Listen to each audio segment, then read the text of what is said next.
بسم اللہ الرحمن الرحیم۔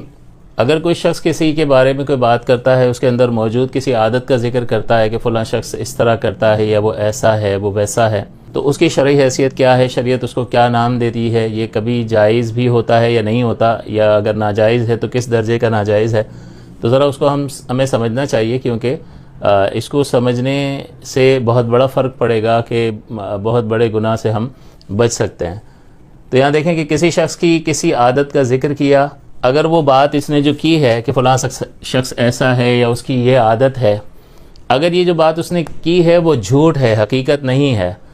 تو یہ بہتان کہلاتا ہے اور بہتان لگانا حرام ہے۔ نبی اکرم صلی اللہ علیہ وسلم نے اس کے بارے میں وعید کئی حدیثوں میں بیان کی گئی، جس میں سے ایک حدیث یہ بھی ہے کہ اس کو ایسی جگہ پر رکھا جائے گا جہاں دوزخیوں کا پیپ جمع ہوگا، اور ایک روایت میں یہ بھی آیا کہ اسے جہنم میں اس وقت تک رکھا جائے گا جب تک کہ یہ اس بات کو ثابت نہ کر دے، اس کا ثبوت پیش نہ کر دے، اور ظاہر ہے کہ ایک جھوٹی بات ہے، اس کا ثبوت کہاں سے لایا جا سکتا ہے، گویا کہ اس میں اس بات پر وعید ہے کہ اسے طویل عرصے تک اس کی سزا بھگتنا پڑے گی۔ لہٰذا اس طرح کی کوئی بات کرنے سے احتراز کرنا چاہیے۔ کسی سے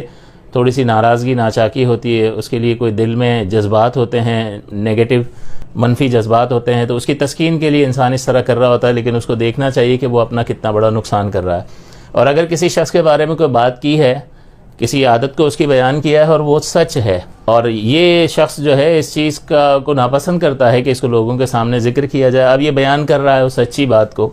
تو اب دیکھیں اگر اس شخص کی غیر موجودگی میں اس نے اس بات کو بیان کیا، وہ نہیں ہے، اور لوگوں کے سامنے کہہ رہا ہے کہ یہ ایسا ہے، اس طرح کرتا ہے، اس طرح کرتا ہے، یہ اس کی عادت بری ہے، یہ عادت بری ہے، فلاں اس میں خامی ہے، فلاں خرابی ہے، تو یہ جو ذکر کر رہا ہے وہ اس کی غیر موجودگی میں ذکر کر رہا ہے، اس کو غیبت کہا گیا ہے، اور غیبت بھی حرام ہے۔ اللہ تعالیٰ نے قرآن عظیم میں اس کی ممانعت بیان فرمائی ہے، اور اس کو مرے ہوئے بھائی کے گوشت کھانے سے تعبیر فرمایا، لہٰذا یہ بھی بہت بڑا گناہ ہے اور جہنم میں لے جانے والا عمل ہے۔ اور اگر یہ بات تو اس نے جو کی ہے وہ سچی ہے، اور لیکن اور پیٹھ پیچھے بھی نہیں کی بلکہ اس کے سامنے یہ بات کی ہے، تو کیا یہ درست ہو سکتا ہے؟ بعض اوقات لوگ کہتے ہیں میں اس کے سامنے بھی کہہ سکتا ہوں، کوئی میں ڈرتا ہوں اس سے، کوئی مسئلہ ہی نہیں ہے، اس کے سامنے بھی کہہ دوں گا میں، تو یہ بھی کوئی بہت بڑا کارنامہ نہیں ہے، بلکہ شریعت اس کو بھی ناپسند کرتی ہے کہ اگر یہ سچی بات جو عادت اس کے اندر ہے وہ بطور عادت ذکر کر رہا ہے اور اس کے سامنے بیان کر رہا ہے، تو یہ ایذائے مسلم ہے، وہ پریشان ہو رہا ہے اور اس کو اذیت پہنچ رہی ہے۔ یہ کیا خود فرشتہ ہے؟ اس میں کوئی عیب نہیں ہوگا، کوئی خرابی نہیں ہوگی، کیا یہ اس چیز کو پسند کرے گا کہ اس کی خامیوں کو، اس کی خراب عادتوں کو لوگوں کے سامنے ذکر کیا جائے؟ جب ستار اللہ تعالیٰ جو ستار ہے اس نے پردہ رکھا ہوا ہے، تو آپ کون ہوتے ہیں اس چیز کو ظاہر کرنے والے؟ لہٰذا یہ ایذائے مسلم ہے، اور سرور دو عالم صلی اللہ علیہ وسلم نے اس کے بارے میں بھی وعید ارشاد فرمائے، اور وعید آ جائے تو وہ کام ناجائز ہوتا ہے، گناہ کا کام ہوتا ہے، لہٰذا یہ بھی حرام ہے۔ نبی اکرم صلی اللہ علیہ وسلم نے فرمایا من آذی مسلما فقد آذانی، کہ جس نے کسی مسلمان کو اذیت پہنچائی اس نے مجھے اذیت پہنچائی، ومن آذانی فقد آذی اللہ، اور جس نے مجھے اذیت پہنچائی اس نے اللہ تعالیٰ کو اذیت پہنچائی۔ یہ امام مسلم نے اس حدیث کو روایت کیا، تو آپ دیکھیں کہ یہ کہاں تک معاملہ جاتا ہے۔ تو لہٰذا کسی بھی صورت میں کسی شخص کے بارے میں اس کی عادات کا ذکر کرنا درست نہیں ہوتا ہے۔ ہاں اگر وہ اس بات کے ذکر کو ناپسند نہیں کرتا تو علیحدہ بات ہے، لیکن عمومی طور پر ایسا ہوتا ہے کہ لوگ اس کو ناپسند کرتے ہیں، لہٰذا اگر وہ جھوٹ ہے تو بہتان ہے، حرام ہے، سچ ہے، اور اس کی غیر موجودگی میں کیا بھی غیبت ہے، حرام ہے، گناہ گار ہوں گے، اور اگر اس کے سامنے کر رہے ہیں تو اس کو ایذا پہنچا رہے ہیں، اور مسلمان کو ایذا پہنچانا یہ بھی ناجائز ہے، یہ بھی گناہ کا کام ہے، لہٰذا کسی صورت میں بھی یہ درست نہیں ہے۔ ہاں ایک صورت اس کی ہو سکتی ہے جو جائز صورت ہے، اس سے کسی کو نقصان پہنچنے کا اندیشہ ہو، اس سے پہنچنے والے نقصان سے لوگوں کو بچانے کے لیے اگر اس کی کسی خامی کو ذکر کر دیا جائے تو یہ غیبت میں شامل نہیں ہوگا، بلکہ اس کے ضرر سے دوسرے کو محفوظ کرنے کا ارادہ ہے، لہٰذا یہ جائز ہے۔ جیسے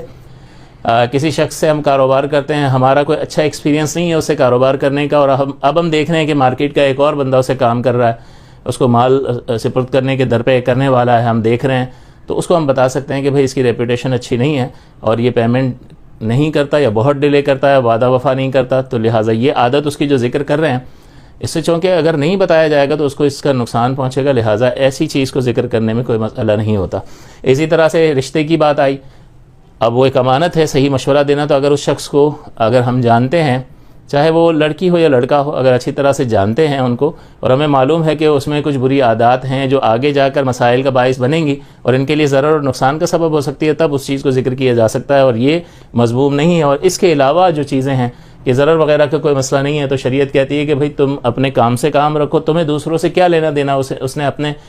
رب کو خود جواب دینا ہے اور تمہیں اپنا جواب دینا ہے، لہٰذا اپنی خیر انسان منائے اور دوسروں کے معاملات سے اپنے آپ کو